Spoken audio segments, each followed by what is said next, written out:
All right, today it's August 25th. I'm calling this meeting to order. This is a meeting of the Council's Public Safety Committee. All the members of the committee are present via Zoom. This is a remote or online meeting where all participants will be on a video or audio conference. We are holding this meeting remotely so everyone can participate safely while we are conducting business under a public health emergency. We appreciate your patience as we get accustomed to virtual meetings. Members of the public, city staff, and the media have the ability to view this meeting live through YouTube. This live stream can be accessed from most smartphones, tablets, or computers. For those watching on the live stream, thank you for joining us. We're first going to start off with a presentation from the administration regarding the Behavioral Health Crisis Intervention Team, then we'll go to public comment. Matt Dietzel, I believe, is from the administration and will be giving that presentation.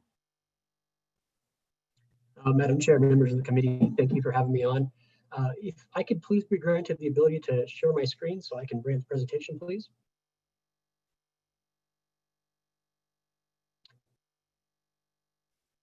All right, I think we're going to have our staff work on that. All righty. Madam Chair, members of the committee, is that coming up for you guys? Yes, it is. All righty. So I'm Lieutenant Matt Dietzel. I run the Crisis Intervention Unit here at APD.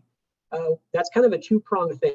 We have the responsibility of training all the officers on what mental health looks like and how to respond, and we also have a follow-up unit. This slideshow is a condensed version of one that I presented to the Behavioral Health Subcommittee of the legislature last week, and I took out the training section because it was kind of redundant. But I'll go through this fairly fast. That way I can kind of get to the questions that you guys will be asking. So first things first, we have two kind of divisions here. There's what field responders look like, and then there's what my unit looks like. Field responders in this sense are going to be what people think of as police officers, uniformed officers answering calls for service. So we have a baseline level of training, and this is for a non-probationary officer. Everyone at APD who's a non-probationary officer in the field gets the CIT class. So this is like the baseline. It's a week-long class. Monday and Tuesday is classroom instruction, things like what our diagnoses look like, what are medications that those people could be prescribed, what does that look like in the field, all of those little things that kind of lead up to what is a mental health call. Wednesday, there's a site visit. These officers travel to the MDC's Psych Services Unit, and they also take a trip to the Rocket Noonday, one of the local providers here in the area. Thursday and Friday is scenarios, and there's also a big test on Friday, but the scenarios are really the heart of the class. So we employ professional actors, and the officers engage with the actors. They kind of have little scenarios of what a mental health call would look like, and then after they're done, members of my unit and other trained officers will critique their performance in terms of, here's what you tried, this didn't work, or here's what you said that was phenomenal, and that's why they did what you wanted them to do without force being used. So right now we're at 100% of the officers who are non-probationary in the field are trained. Our focus currently is on sergeants that we have not yet trained. We're nearing 100%. There was a class last week. I haven't gone through and done the percentages yet, but we're going to be super close to 100. And we've also got specialized detectives inside units like in narcotics, in impact, certain parts of the city in the area commands that we have not been to yet. Now, those are not uniformed officers, but they are officers out there interacting with the public. And so APD has made it a mission to get those people trained. So that's the baseline level, that CIT. In pretty much every department in the country, that CIT level is the only level. But at APD, we have an additional level called the Enhanced Crisis Intervention Team. So these are officers who voluntarily take this class. These are officers who enjoy mental health calls, they care, they want to be going to these. And so we have about 200 of these in the field. They're really the backbone of the response. So these officers are expected to respond to the higher risk calls. We train them how to approach armed individuals who are dealing with a behavioral health crisis, and also how to interact with people who are threatening suicide from an elevated platform. Generally here in the city, it's bridges and parking garages. But it's those kinds of calls that we're expecting ECIT officers to take. Also covered in the class is New Mexico State Statute 43-1-10. This is the big law enforcement mental health statute that basically allows a police officer to take someone against their will to a hospital when they're either threatening themselves or someone else. So this is kind of the gateway into why law enforcement is so involved in mental health in this state. It's that law. And so that law is covered extensively both in this class and the CIT class. But this is kind of the focus of the class is how to use that law, when to recognize it, when someone needs to be transported. So that's the ECIT class. We're about 200 officers in the field. And lastly, for field response, we have the mobile crisis teams. Right now, there's 4 total teams. The shifts that they work are generally day shift and swing shift hours, so 10 a.m. to about 11 p.m.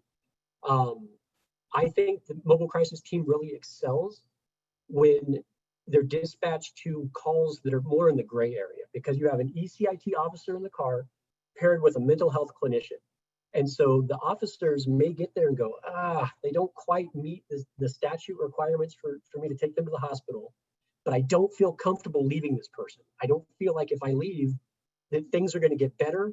I think things are going to get worse, but I don't quite have enough to take them. And so the clinicians can do things like write certificates for evaluation, basically mandating that person to be seen at a hospital, or work on a safety plan using, community resources, the individual's family, all those things that kind of keep things safe until they can get to the hospital on their own. So those 3 tiers, the crisis intervention team basic, the ECIT officers, and then the mobile crisis team are the field response of APD. So these are the in progress crisis. When you dial 911, you're probably going to get one of those 3 responses. So that said, I'll go ahead and move into what post-crisis looks like, and that's my section. So this, I find the org chart's the easiest way to describe kind of what we do. So there at the top, you have that Deputy Chief Garcia. Then you've got me, the lieutenant, and on one side, there on the left side of your screen, you have the sergeants. So Sergeant 1 is in charge of the home visit detectives and Coast. So currently the home visit detectives are basically when an officer in the field, so that first 3 levels of response that I was talking about, CIT, ECIT, mobile crisis team, when they go out, they will refer cases to us after the call is over. So the call will come to us, we'll take a look at it, we'll screen it for dangerousness, we'll screen it for past history, we'll do all of those things to get an idea of what acuity this person's at. So if it's a high acuity, it's going to go to a detective. Let's say they have history of using weapons, maybe there's some criminality attached to some of this stuff involving weapons, that would go to a detective. Coast will generally get the lower level cases. Not a history of violence. They don't tend to use weapons, and so Coast will get that case. On the other side, and I'll go into more detail of how this actually looks here in a minute.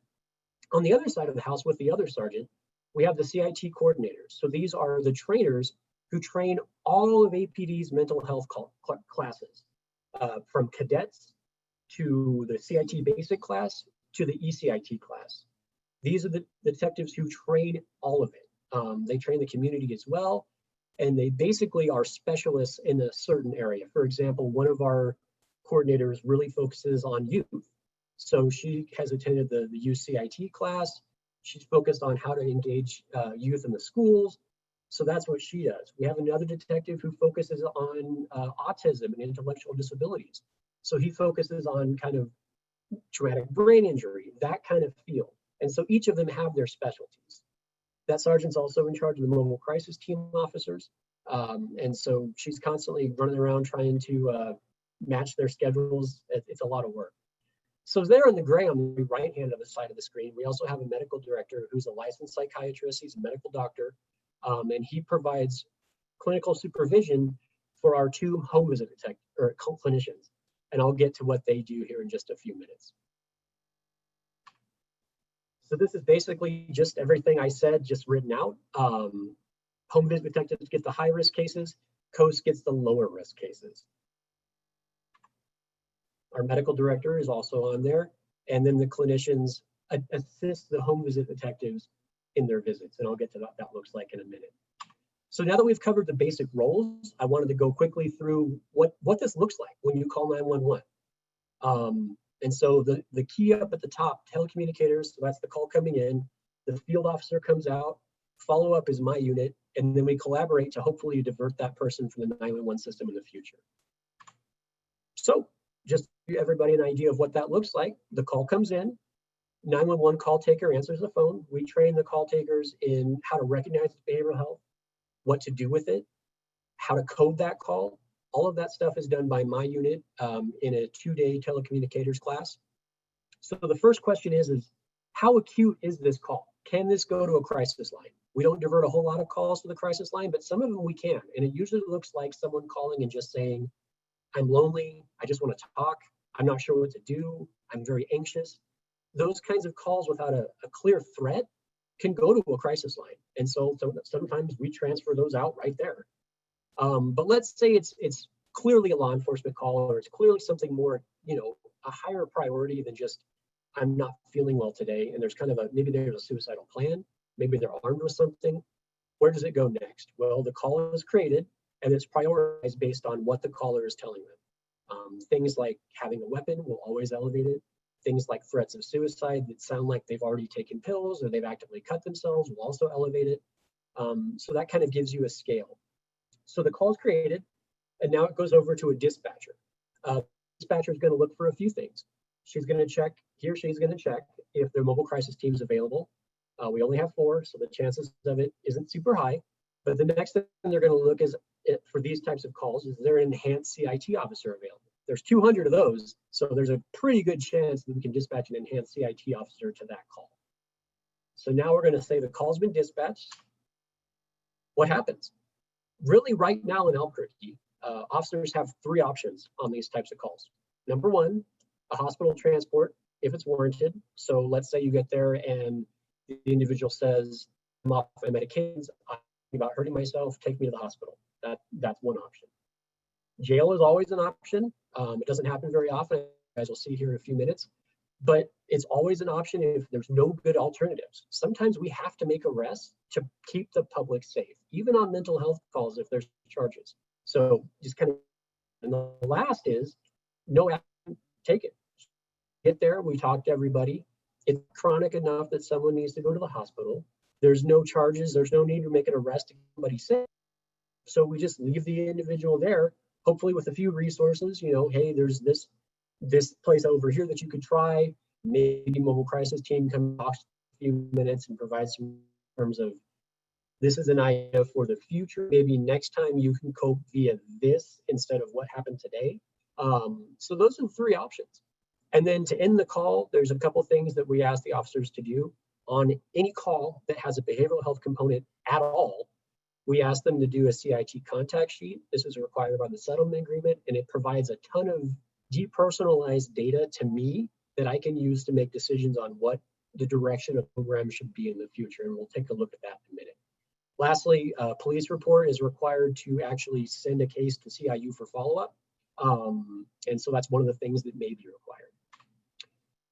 Madam Chair, members of the committee, I wanted to show off the CIT Conte. So this is basically a form that is very, if yes, no. So as you fill this out, fields open and close. But this is kind of what the contact sheet looks like as they're filling it out. So out of this contact sheet comes all of the data that I can use to put together programs, ideas for improvement, trends, all of that's coming out of the contact sheet. And as an example, the outcomes of what happened on CIT calls in 2019. So as you can see, most of the time, we don't have to do anything. We don't have to take somebody to jail. We don't have to transport somebody. We can leave everybody there, and that's the extent of the call. Voluntary and involuntary mental health transports are pretty common here. We define voluntary as, say someone calls and says, I'm off my meds, I have to go to the hospital. I feel like I need to talk to somebody.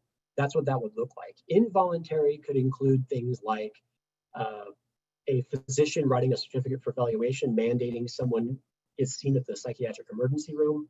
It could look like you get there and the individual says that I'm going to kill myself if I don't get help. That would be an immediate involuntary transport. And that's that statute of 43-110 again, of what officers utilize to get people to the hospital. Enforcement action is pretty rare calls because at the end of the day, they're crimes. Calling the police for help is not a crime. However, sometimes these outcomes are for all call types. So this could include things like robberies. This could include things like domestic violence where we need to make an arrest to keep somebody safe. It's kind of all encompassing. Disengagement, non-engagement, and then completed suicides, unfortunately, they're at the bottom. So I wanted to talk a little bit more about what my unit does for follow-up. And this is kind of a very bare bones step-by-step of what a call looks like when it comes to the crisis intervention detectives. So the first thing we do is we kind of look at the case. Should this be assigned? Yes, based on the history to hear what's happening, the call volume, the number of times they're calling 911. So we do our background research. We want to have as much information as possible when we call that person or knock on that door. This includes things like past history with the police. Arrest history is also going to be in there. We might contact family members and ask them, hey, do they have a diagnosis? Family member, how do you feel this person would react if we showed up there and offered them help? All of that stuff gets factored into that first phone call. We almost always call before we go out to get an idea of where that person's out, if they're going to be even home, if they are interested in talking to us, where they're at that day. A lot of these individuals can be also suffering from substance use disorder. So we want to make sure that they're sober enough that they can talk to us in a way that we can be productive with them. And then we do our visits. And sometimes it's multiple visits. Sometimes it's one. Sometimes we visit people for literally years, 3 or 4 times a month, maybe more, to try to get some solution. The ultimate end goal here is for the police not to be involved anymore. It's to get them over to a long-term provider, to get them over to a certified clinical counselor long-term. That's always the goal. In that middle step, I throw creativity in there because every single case is very different. For example, right before COVID hit, an individual was really upset because his DVD player broke. So one of the detectives, in order to keep him from constantly calling 911 about it, went to a thrift store and got them to donate that individual DVD player. We have not heard from him since. So that's just like one example of the creativity required in this role. So that's how my unit works. And real quick, I want to talk a little bit about 2020, COVID, and what it's done to CIU. Not surprisingly, and we've kind of seen this across the board with APD, CIT contacts are down. Not a whole lot, but they're down. I think a lot of this has to come into play with you just don't want to be calling the police to come to your house unless you absolutely have to. And we're seeing this in emergency rooms. We're seeing this all over the place. People are delaying care because of the risk of the disease. The virus is out there. So just trying to hold it together until things get a little bit better. They're down a little bit, not too much. This data is from March 11th of each year to first. March 11th was the first confirmed COVID case in New Mexico. So that's the date that I picked to start this data set. Another thing that I was very curious about is completed suicides. This is the ultimate behavioral health call. This is someone who takes their own life and then police are called later on. They're actually pretty reasonably with the trend here. 2018 was a bad year. 2020 is pretty average. One thing that is striking that I've noticed is the demographic was actually completing suicide is more varied than usual. For example, in May of 2019, we had 4 suicides according to worksheet data. They were all men and they were all 42 or older. In May of 2020, we had 4 suicides, all with guns, and everybody was under the age of 27, 2 men, 2 women.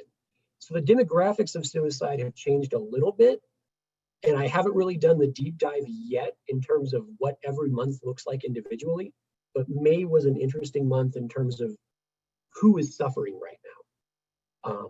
And that concludes my presentation. Thank you very much, and I will stand for questions.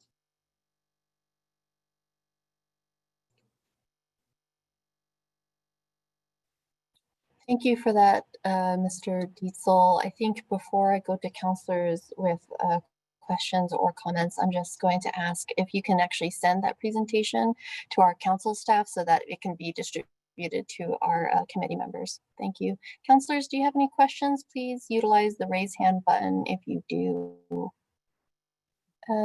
Councilor Benton, then Councilor Bassan. Thank you, Matt, for that presentation. Quick question on the voluntary transports. What would you, I mean, won't hold you to this, but what would you guess is the average time an officer spends on that? Madam Let's Chair, say once they leave the scene, you know, once they've determined that that it needs to be a voluntary transport. How much time typically is that take of the officer's time? Madam Chair, Councilor Benton, so we have really worked a lot with UnMH specifically to try to get that time down. It can take anywhere from 10 minutes, depending on what they have once you get to the selling port, or it can take hours. UnMH recently renovated their rooms for patient care. And during that time, and it was during the summer, it was rough. Officers were waiting 2-3 hours sometimes. But then there were other times when they could get right in and out like normal. It just really depends on the volume. And we have to all remember, UnMH is really accepting patients from all over the state. It's not just Albuquerque. Rio Rancho drops off there. I've heard of tales of people driving from Las Cruces. So it's not just Albuquerque. One thing that would really, really help APD and just behavioral health in general in this city would be a crisis triage center where we could drop off quickly and get out of there. But that's the wish list. Yeah, understood. And I would assume that the involuntary takes, on the average, considerably longer. Yes, sir. It can take longer. Really, the process is very similar. So an officer comes in, the hospital staff comes out. They will do something like check the individual again for weapons, take some property away, put it in the bin, and then the officer will go in there and write down on this intake form why we're there, what they saw, the reason why they were transported. If it's involuntary or voluntary, it doesn't change it that much. But sometimes the involuntaries can take a lot longer to get into that door because they don't want to be there. They're resistant. They're less excited that they're there. They don't recognize that they need help, and so that's when the kind of CIT skills kick in between us, the hospital staff, and the individual to try to get them in that door. Yeah, I mean, when I said I assumed that, which is never a good idea to assume anything, but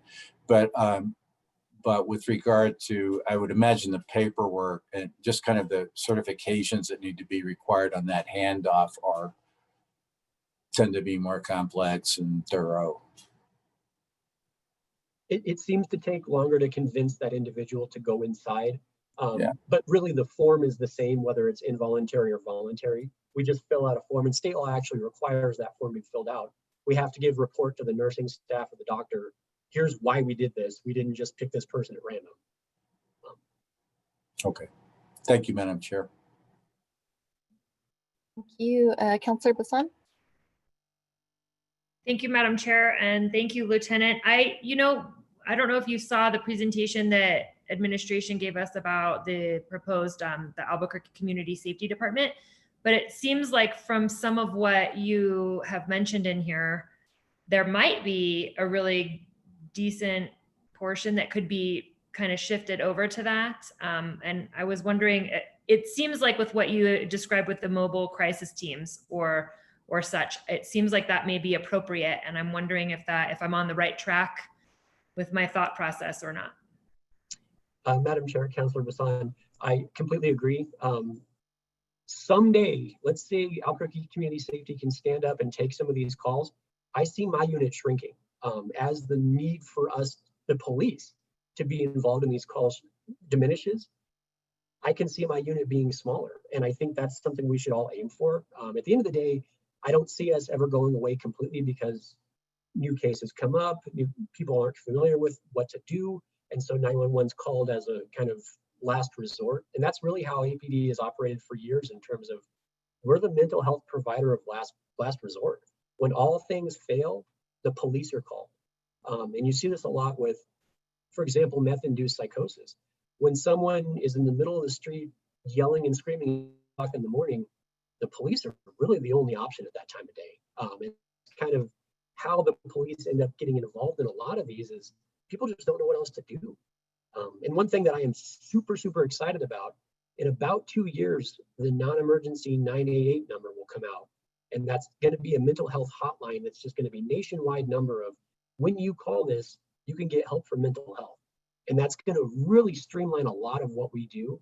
988 is going to be huge, and we're about 2 years away. Thanks, Lieutenant. I think I haven't heard about that. That sounds pretty awesome. I think that, and I just think that, from what we got in our briefing from administration and that the PowerPoint we had with it, I think that we're on to something, and I'm really excited. And so I'm glad to see that, with what you're saying, that it's not like this divisive situation. And I think we're on to something, and I think that's really encouraging. And so I'm happy to hear it. Thank you. Yes, thank you. And next up, we have Councilor Davis. I see you have Stanley with you today, and I just want to say hi because my dog's about to jump in my lap as soon as I start talking today. So my apologies, Madam Chair. LT, thanks so much for working on this. I have to tell you, I think you have one of the coolest jobs at APD because you're getting to work on sort of the forefront of one of these big issues. I just wanted to follow up really quickly on two pieces. I know during one of our earlier meetings of the council, we had asked some questions about the progress of hiring some new, I think they're civilian or CIT positions in your unit that were budgeted last year. And there was some discussion about getting those out and at least in process for hiring. I wonder if you can give us an update on that. And then the other I wanted to ask is, as we talk about mobile crisis teams, I think there's always going to be a role to have law enforcement involved in some of these higher acuity calls. But one of the criticisms that we've heard, particularly from officers in the field, of course, is that there have been cases, a couple notably recently, where mobile crisis teams might have been useful, but were not available, either because they were on another call or it was not during the day or evening shifts, so it was outside of their service times. I wonder if you have some data that would help us determine what the right funding or capacity would be for mobile crisis teams. Like how many more do we really need as we start to look at how to break up these roles between these new agencies? Madam Chair, Councilor Davis, thank you for that question. So on the front, I think it is very, very, very likely that Coast will end up with the Albuquerque Community Safety in some way. And so I've been very reluctant to hire anybody. And what I'm more worried about is certification level. So currently, when I hire Coast, they just have to have a bachelor's degree in something. We're always going to prefer, some kind of background in social work, some kind of local connections to the nonprofit in the area. That's what we're going to hire. But at this point, I think that it's wise for all of us to just consider a very real possibility that Coast goes to ACS and something that I don't want to hire for. And if that makes any sense, I'm just kind of holding off until we know what the future of Coast is going to be. And actually, Coast currently, just so everyone knows, they're not really assigned to APD right this second. Right now, they're over at Family and Community Services, providing emergency housing for individuals who are experiencing homelessness and may be COVID positive. So they're having temporary shelter, and that's their full-time job right now, is some light case management for those individuals. For what it's worth, I think Coast is probably the new model, a big chunk of the new model for the ACS piece. And so I'm really glad, I think, that it's getting a chance to get out from under APD a little bit. Not that it was bad there, but I think it's probably better fit in one of those community things. So thanks. I don't disagree with that decision necessarily, but it's good to know that those positions aren't filled and they might be able to be moved over. So I'm sorry I interrupted you, but I did want to hear a little bit about MCT capacity. Sure. So mobile crisis teams, now we got to keep in mind this is a collaboration between the city, the county, the police department, BCSO, and HopeWorks. So you have 5 players at the table. Currently, we are having a lot of difficulty retaining clinicians through the HopeWorks side. So HopeWorks is who provides the clinicians. And statewide, and I don't have to tell anybody on this call this, but statewide, there is a huge shortage in mental health clinicians. And so in the age of COVID, where you're going to people's houses, You're dealing with chronic situations that are high acuity, that you don't have a whole lot of control over. We're having difficulty retaining those clinicians. And there's a real possibility that APD is going to have to reduce the number of mobile crisis teams we field, not because we don't have the officers, not because we don't want more, but we just cannot, Hope Force cannot find those clinicians. So we're trying to explore solutions on how to fix that and what we can do about it.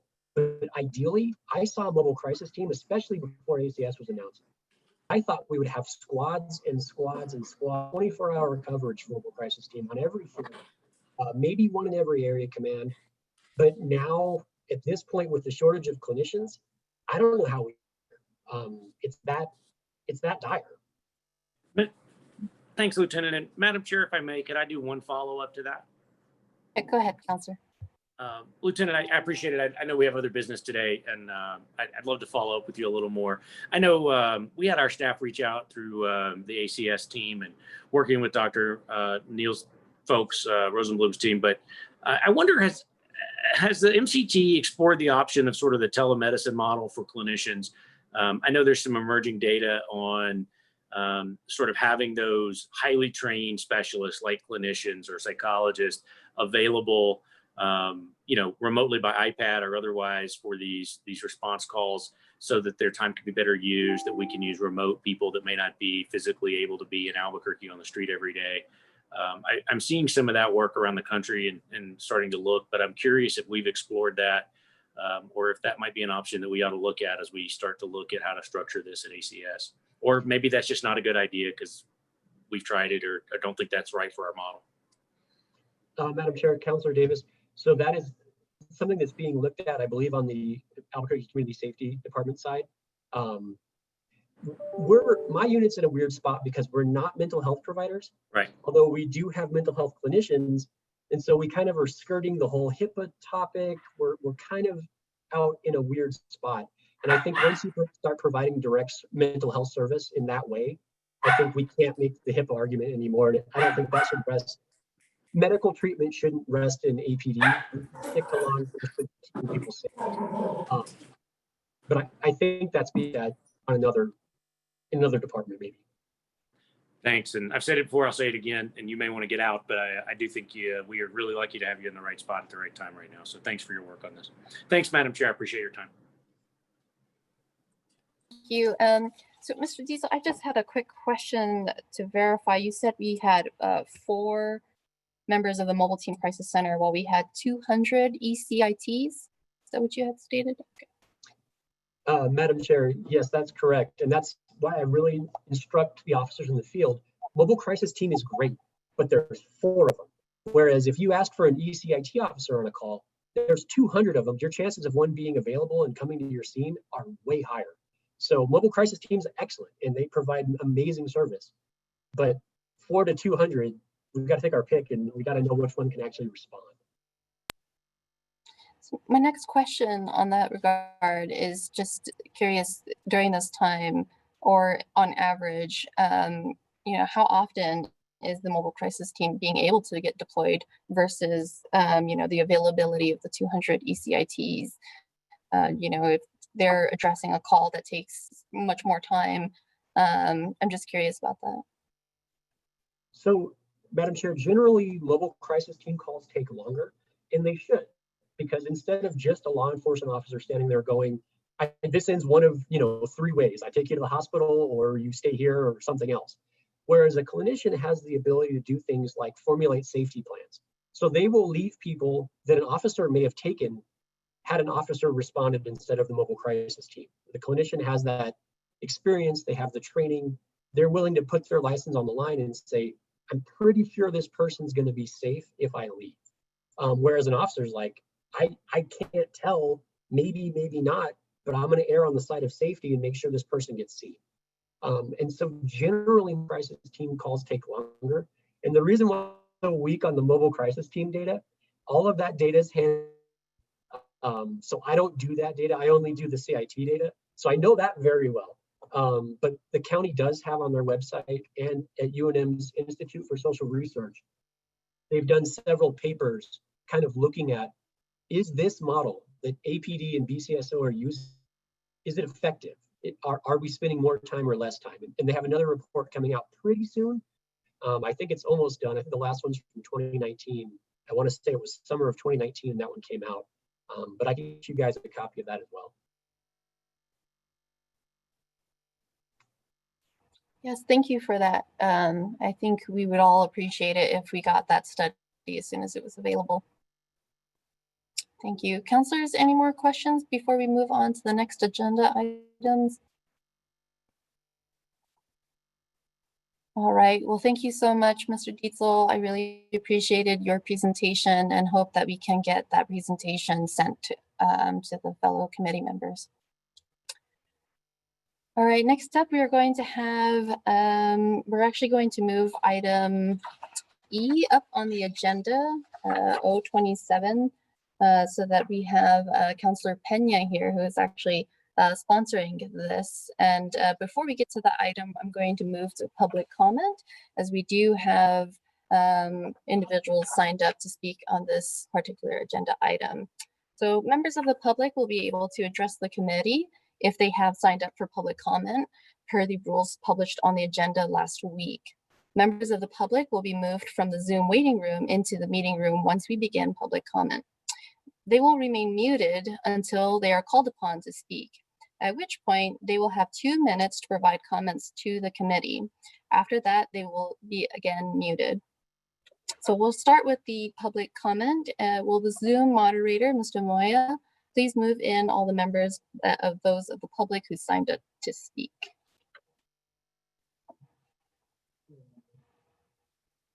Is it just one individual? Hello to those joining us to provide public comment. If you're watching the live feed for this meeting, please mute or turn it off at this time. Here are the public comment ground rules. Comments are to be addressed to the committee members only. Please keep your comments germane to the topic of today's meeting. Any disruptive conduct or non-germane commentary will result in the removal from the Zoom meeting. I also ask that we remain respectful of one another. So again, there will be a 2-minute time limit, and the timer will start once you begin speaking. Then the Zoom moderator, Mr. Moya, will let you know when your time is up. Madam Chair, our speaker is Mr. Ron, and excuse me if I mispronounce your last name, Hobblegwalk. Please unmute yourself, and your 2 minutes will start when you begin speaking.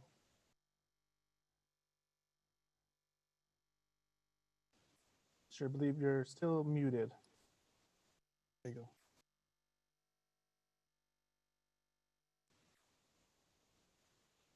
Please proceed, Ron. I'm here to speak regarding the Community Policing Council's O-20-27. Do you want me to speak now? Yes, please proceed. Okay. My name is Ronald Hobgewachs, and I chair the Southeast Area Community Policing Council. I have worked with the team of citizens and Albuquerque city attorneys since November of last year to create this ordinance request that you have before you. I have served on the Southeast Area Community Policing Council since the court-approved settlement agreement was established. The support and interaction between Albuquerque community members and the Community Policing Council and the Albuquerque Police Department is extremely important. The Community Policing Council provides the facilitation of this dialogue to take place. The CPCs make formal recommendations to APD on improvements in the standard operating procedures of the APD and clarification and analysis of crime statistics. I urge the City Council to approve this ordinance and continue the Community Policing Councils beyond that point in time when the United States versus City of Albuquerque is dismissed. Thank you. Thank you, sir. Madam Chair, that concludes public comments. Thank you for that. We will move on to O27, establishing community policing councils, community policing council members and requirements and duties. And since Councillor Pena is here, and this is actually her legislation that she's carrying, I will make a motion for a move for a due pass and then bring it on to her to discuss the legislation.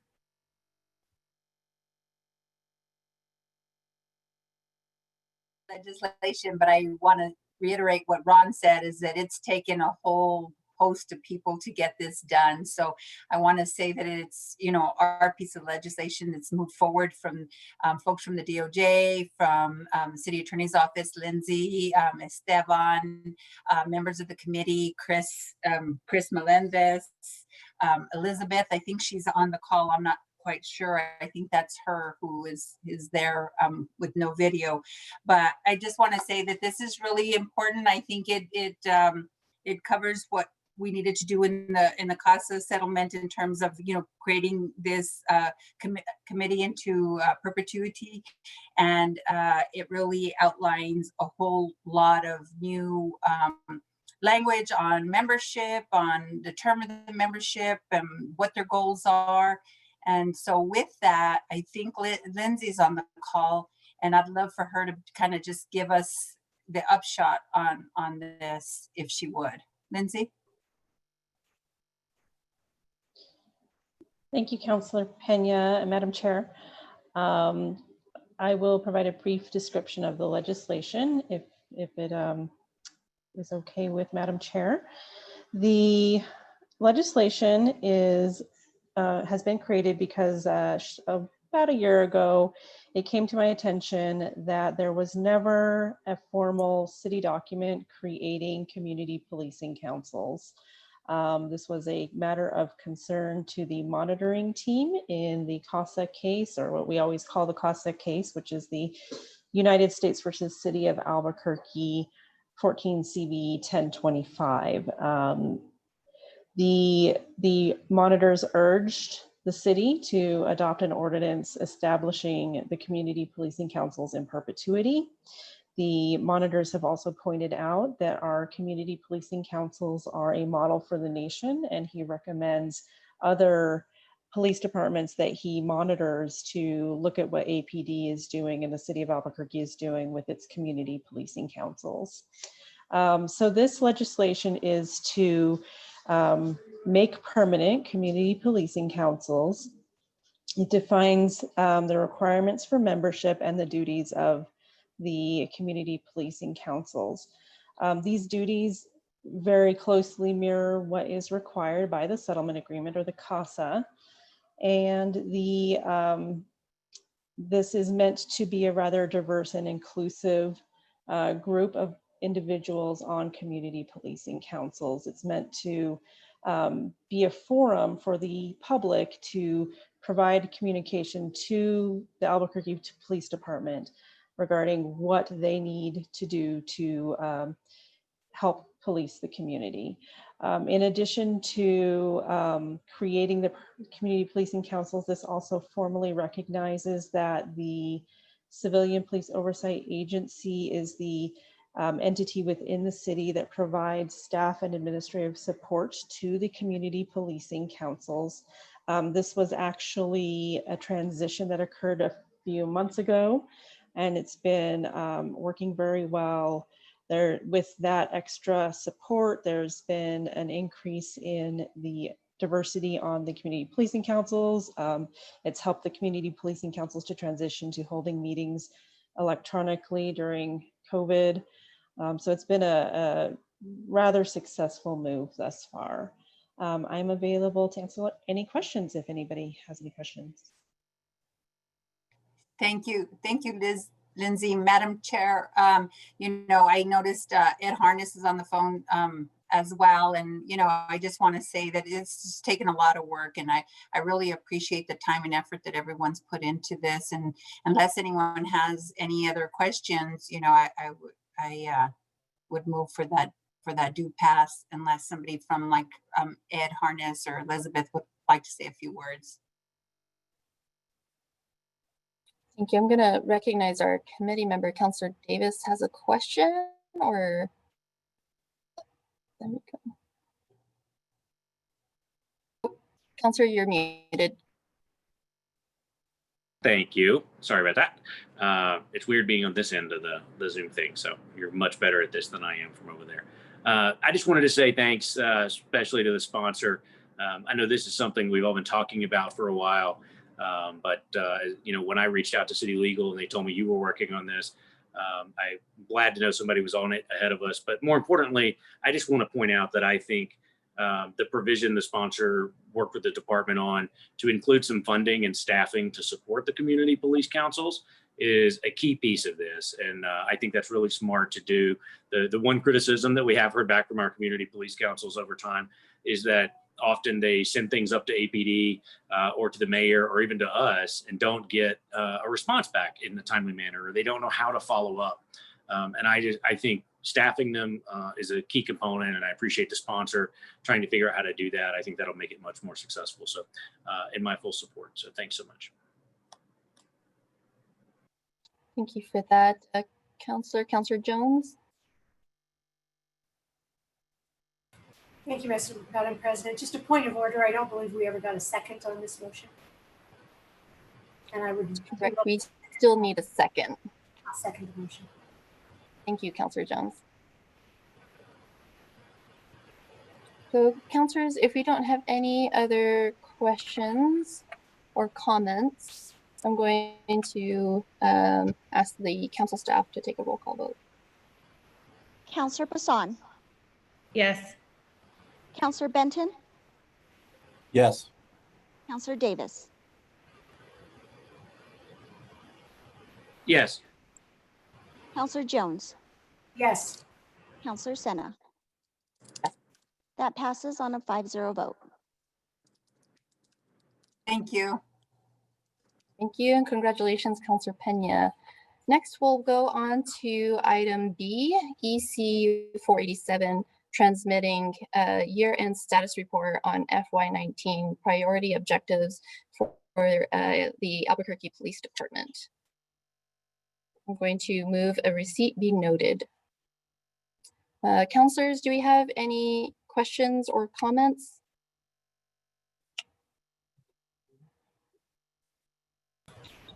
Councillor Davis, then Councillor Jones, then Councillor Benton. Sorry, Madam Chair, I was just offering a second. Thank you for that. Councillor Jones, Councillor Benton. I was also offering a second. We have one already. Thank you. Thank you. Councillor Benton, is that a second of a second, or is that an actual question or comment? I actually battling mutes here. Here we go. All right. Yeah, my question is with regard to reestablish a city red light camera program, which I'm the culprit that asked for that, an analysis of that. And the response, which was that due to constitutional concerns, the department doesn't support that. So I just want to ask about that, because there are red light cameras all over the country and programs all over the country, and they apparently have no constitutional problem with it. Now, I also recognize that in our previous program, there were issues with due process and so forth. That doesn't mean we can't institute one. So we were really not asking, do we want to institute the same program we had previously, which was repeal, but what would a program look like? And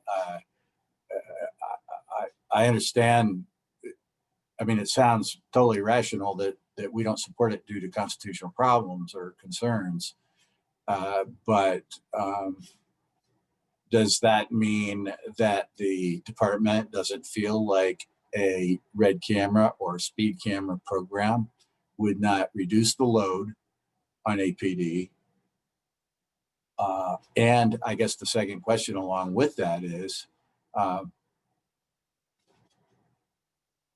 are we doing with the traffic unit and their ability to control what I believe to be out of control, speeding, racing, people with cutout mufflers, which those of you who don't know what that is, as an old hot rodder, I can tell you what it is. It's a valve that basically bypasses your muffler, and it lets you sound really big and mean, and a lot of people like to do it. So I would just ask for the department's responses to those questions of mine. Thank you.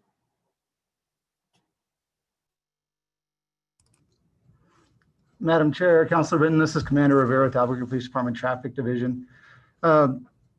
As we kind of know, red light cameras were around in Albuquerque from approximately 2004 to 2010.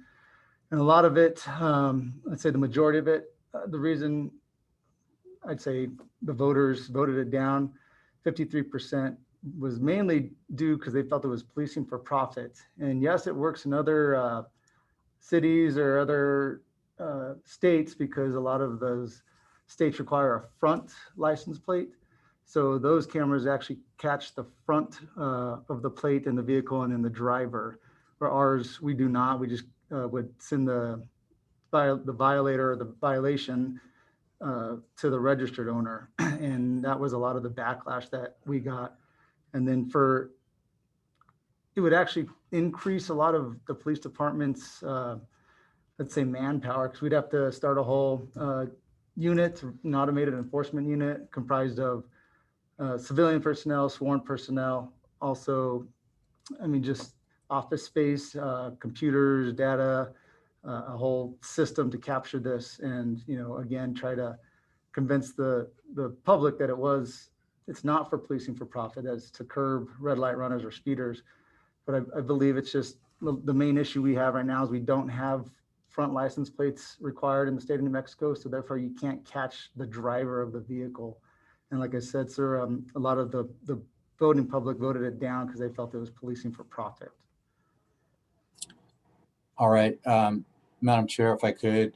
Yeah, so appreciate that, Lieutenant. And yeah, we recognize that there was a vote in an extremely low turnout election where a lot of people who received tickets came out and voted, exercised their constitutional right to vote. However, how about the second part of the question? I have to say that my constituents are constantly contacting me about extreme misbehavior on the road. And I'm not just talking about people forgetting to signal or something like that. I mean, extreme, abusive, motorized recreation, for lack of a better term, on our roads. What are we doing about that? Madam Chair, Councilor Britton, I agree with you. I've grown up in Albuquerque, born and raised, and to me, it's the speeding and reckless driving and drag racing has gotten worse over the years.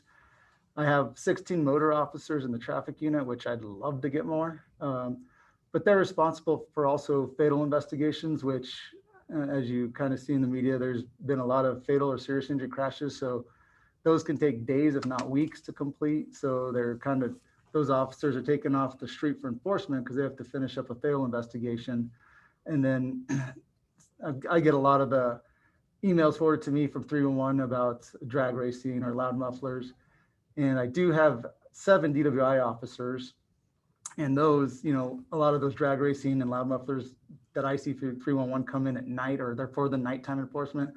So I forward it to the DWI supervisors, and they have been addressing it the best they can. But again, you know, if they get pulled off for a DWI investigation, that can take 2 hours out of their shift. But I can't agree more that it seems like the speeding and recklessness has increased in Albuquerque over the years, sir. And Madam Chair, yeah, you know, I appreciate you and I appreciate what you're doing. And we've had, you know, there have been some tactical plans done in District 2 that have had some pretty good effect. And I appreciate those efforts as well.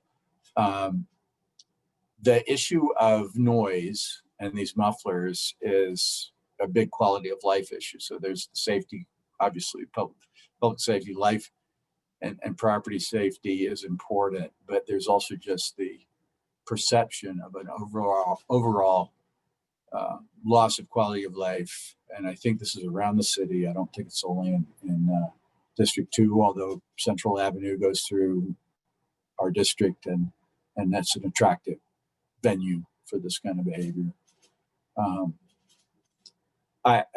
So what I was really asking, I guess, when I asked for this this objective report, what can we do? You know, and maybe that's the next step is to come up with one that's more specific about what we could do in terms of using other technology, not an automated red light program perhaps, but high resolution cameras, making use of PSAs, expanding the support for your unit into the middle of the night, because that's when a lot of it's happening. So I'm not really asking for a question there, an answer to that question, or it's not a question, but a statement. But I feel like, and in trying to respond to these complaints from constituents and in experiencing it myself, because I live near Central, it's I kind of feel like at my wit's end, and you know, we never call 911.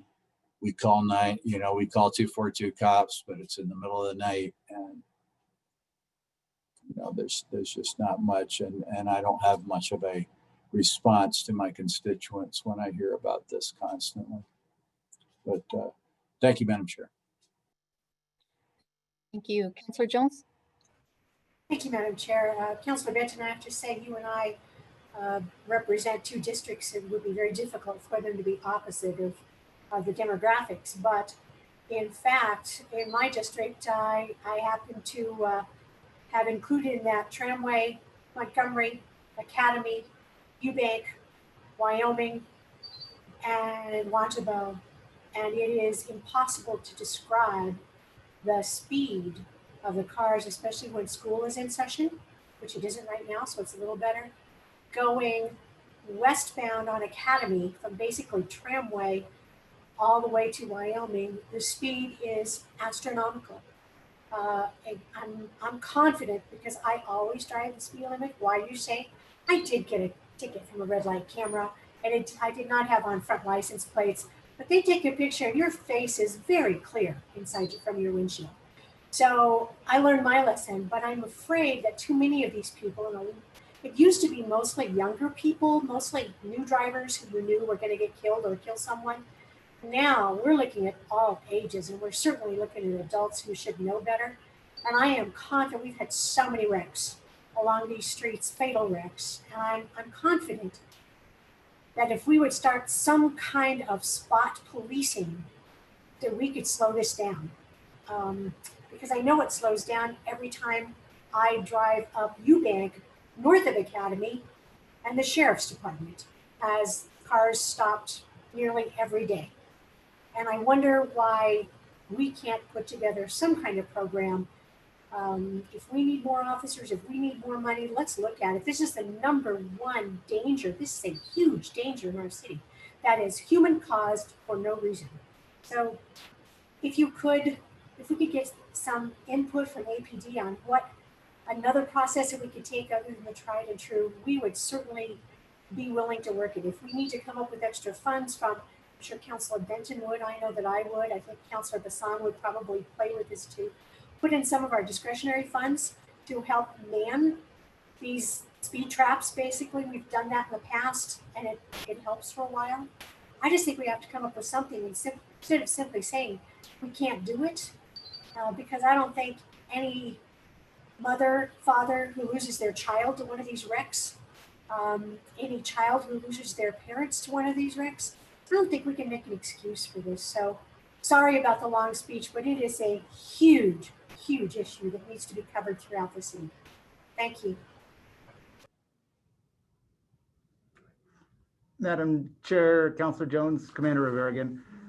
I don't agree with you more. Well, as the traffic unit and the guys I have control over, I will definitely do some more, we call them operational plans. We did a big one last week on Coors and Paseo, and we'll move these type of operations around the city. And we do drag racing tack plans.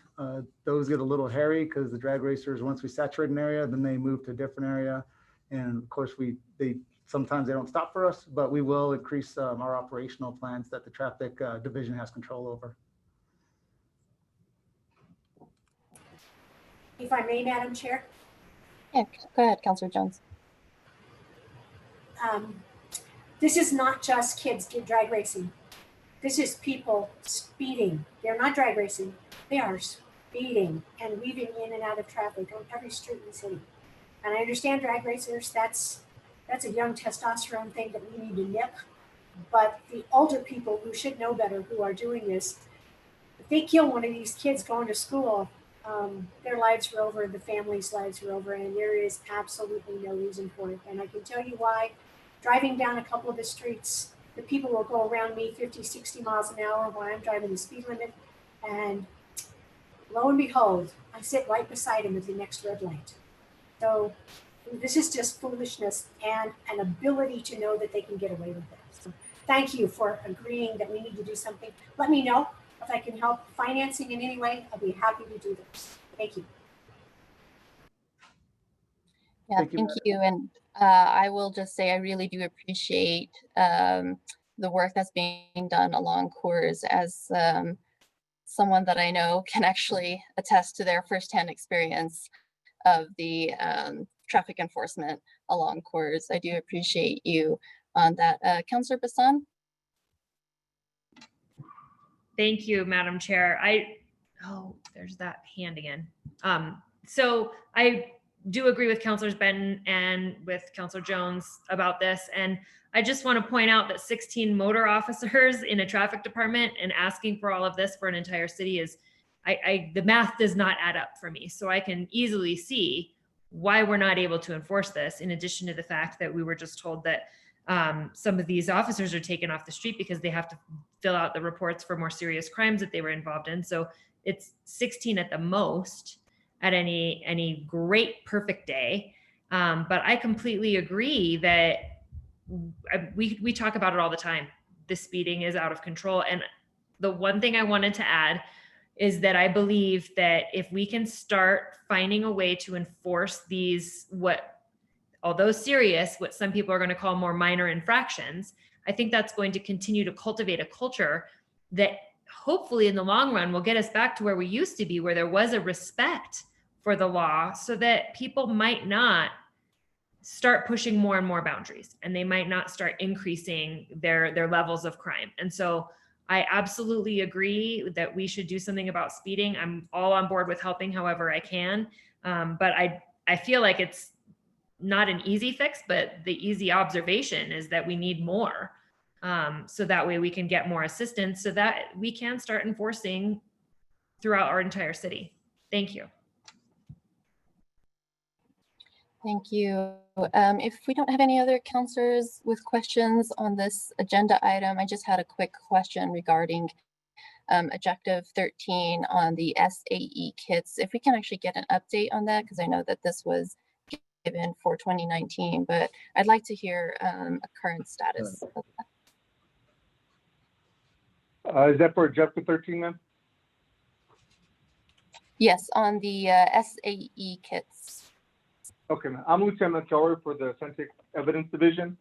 Commander George is unavailable today.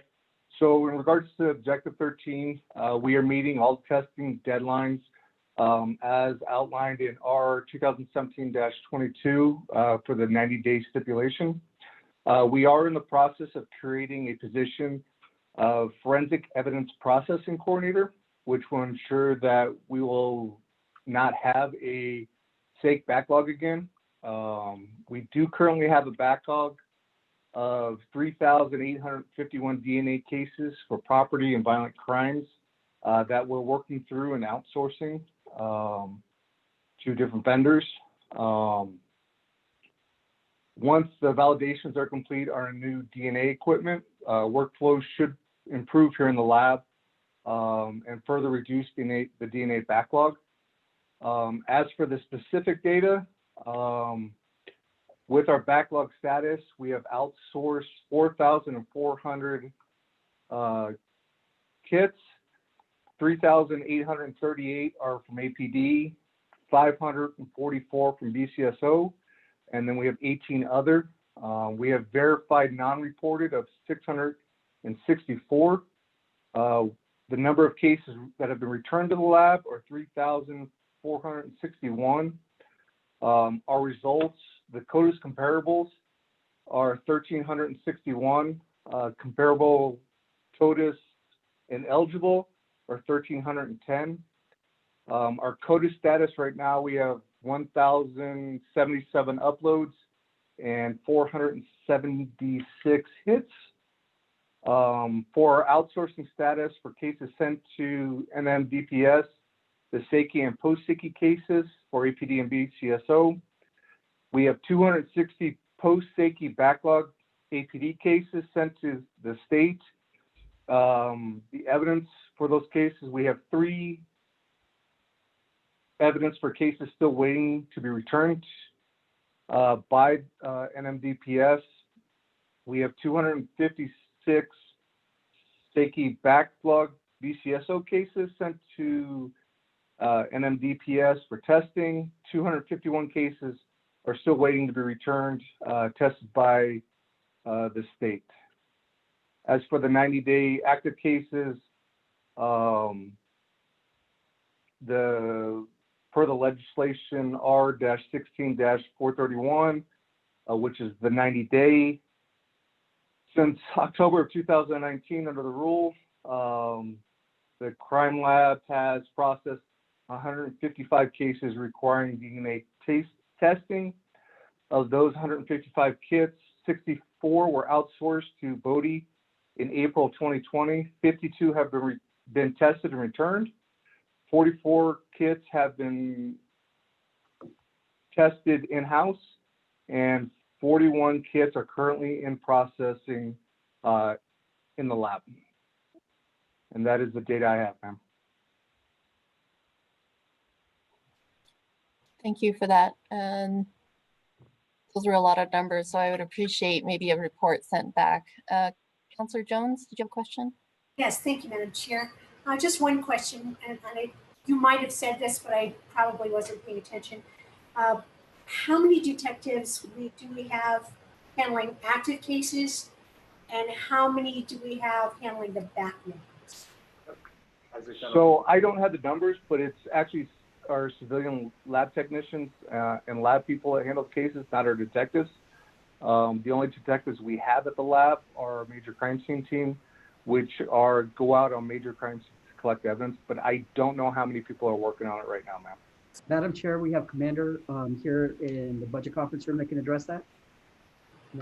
Madam Chair, Councillor Jones, this is Commander Joe Burke with the Criminal Investigations Division.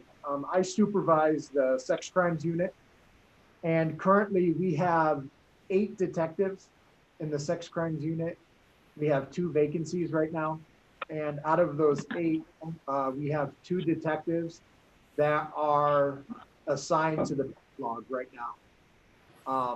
We do supplement those 2 detectives with a couple of sex crimes detectives that do the backlog investigations in a part-time capacity.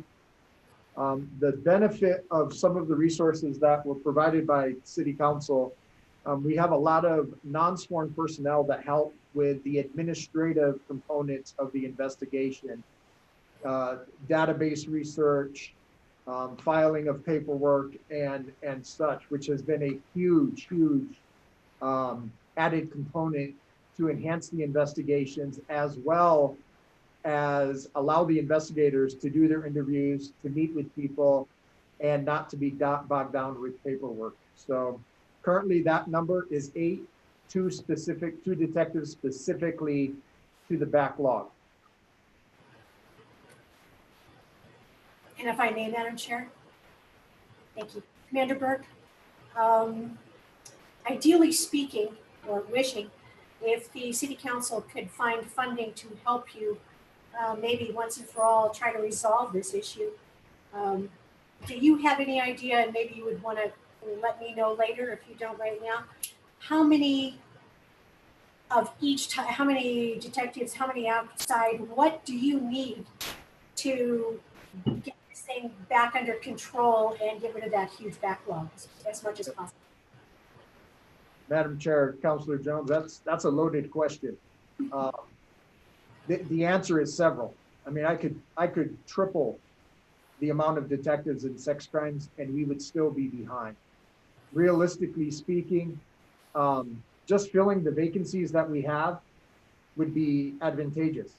It allows for probably another 25 to 50 cases to be investigated per year and closed out. I know that doesn't seem like a large number when you're talking about 4,000 Saki kits that were tested, but not all of those tested kits move into an investigative caseload.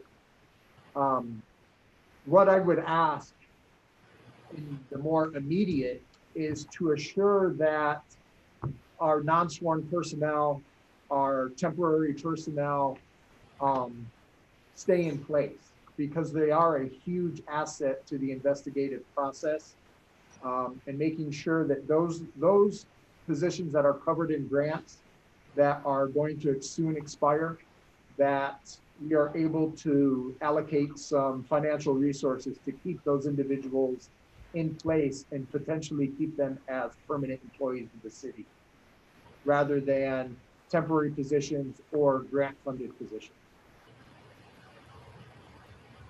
And if I may, Madam Chair? Yes, go ahead, Counselor.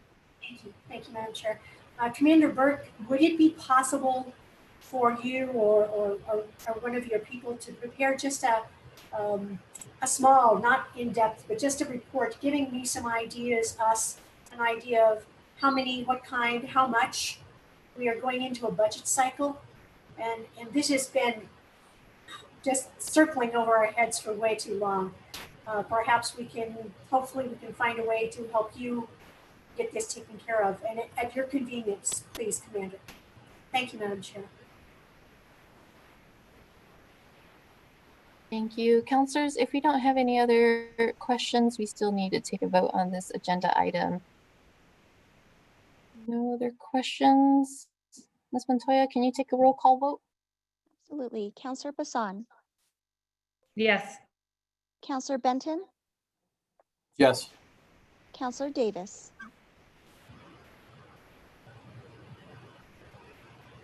Yes. Sorry. Counselor Jones, Yes. and Counselor Senna. Yes. And that passes on a 5-0 vote. All right, next item on the agenda is EC6 report on uses of the 3/8 hold harmless tax. I move a receipt be noted. Do I have a second? Counselor Bassan, is that a second? Thank you, appreciate that. Counselors, any questions or comments on this item?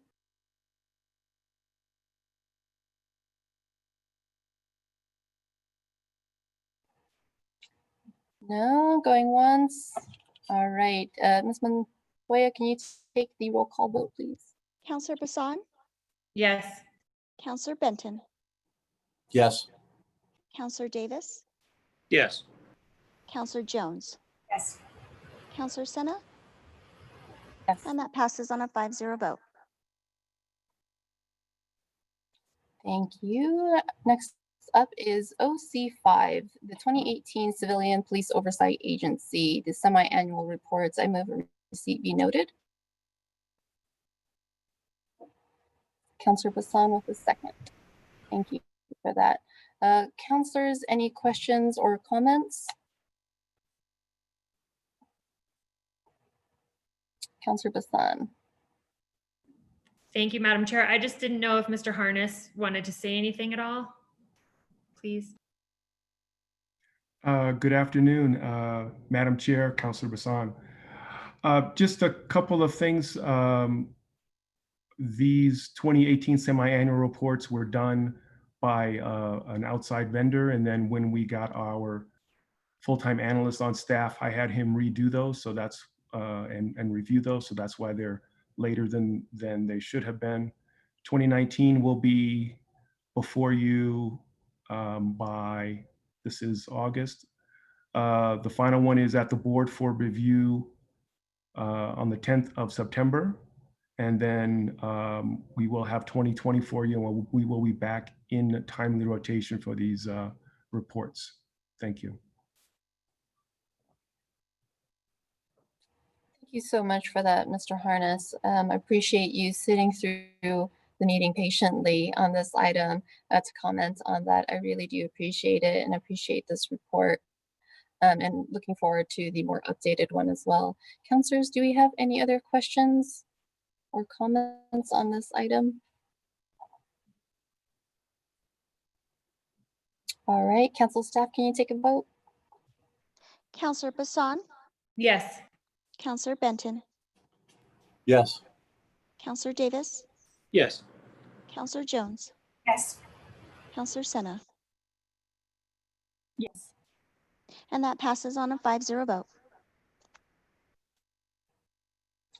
Thank you for that. I know that we don't have any other business, but just before we wrap this up, I know that Councilor Borrego has been in attendance and was asking if she can actually get a status on the report for the ADAPT program as to when she would be expecting that before we wrap up.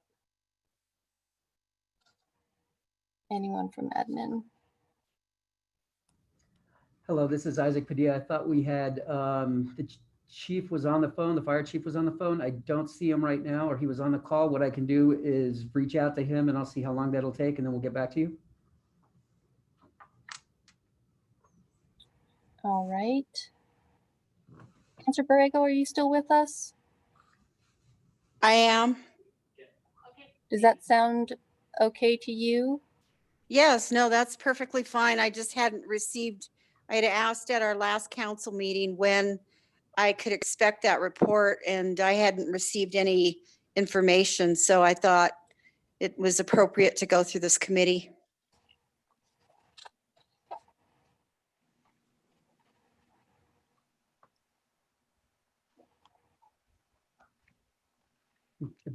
Madam Chair, Councilor Borrego will go ahead and I'll reach out to the chief when we get off this meeting, and I will give you a call and let you know when you can expect that report. Okay, appreciate that. And happy birthday, Isaac. Thank you. All right, thank you, councilors. With there being no further business, the Public Safety Committee meeting is adjourned. Appreciate you all for attending. Thank you.